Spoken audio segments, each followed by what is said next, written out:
we're going to show you how to go about fitting the fabric into your Return-Air filter, and we'll just go through. So in your kit you'll get a wheel that helps to fit the fabric in.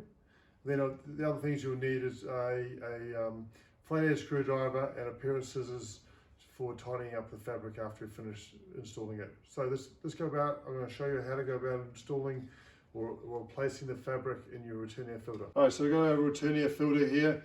You see the old bit of fabric in here. It's quite dirty and dusty. It's had its day. You know, quite often they've got holes in it and so forth. So on the one side, you've got a gap between the fabric and the edge of the grill. On the other side it's the same height or smooth. So this is the side where you'll see, this is the one where we have the rubber that runs around the edge of the grill, and this is what holds the fabric in. So you'll see that it comes out of a little slot. And this is what we do. For starters, we use a flathead screwdriver. We pick this out. We work all the way around, removing the fabric and from the grill. So this has just come off in the corner. All we do is pushing that back together. So we just work our way all the way around, removing that rubber beading. It's much like a fly screen or insect screen on your windows.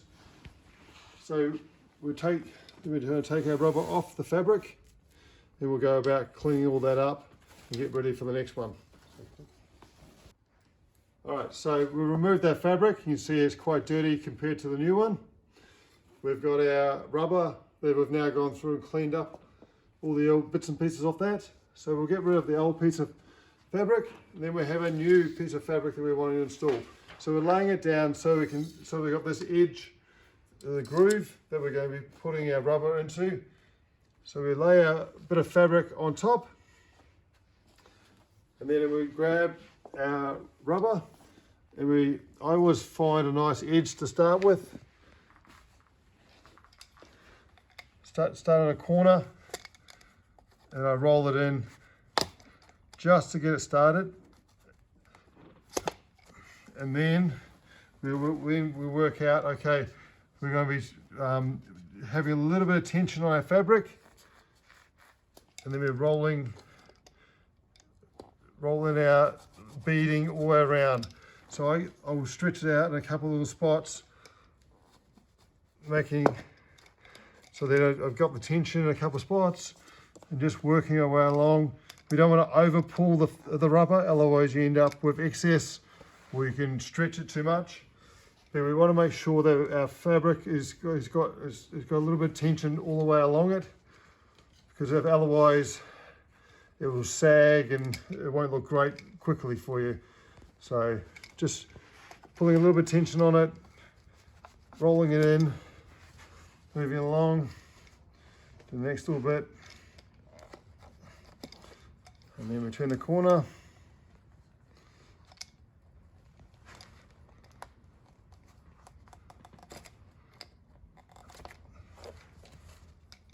Put more tension.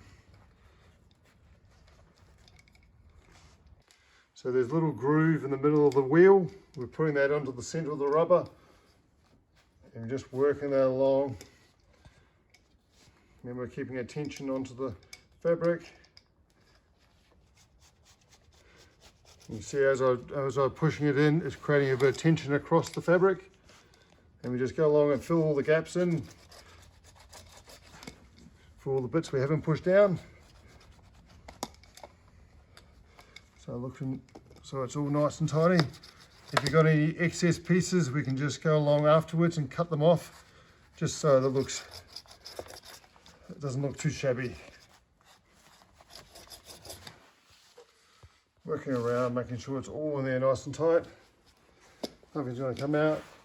And then we just, with the excess we got left over, we just go around the outside edge, and we're just trimming off any excess not required, just to make it tidy.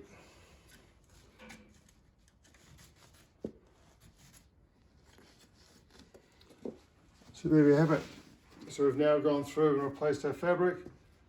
It's nice and tight.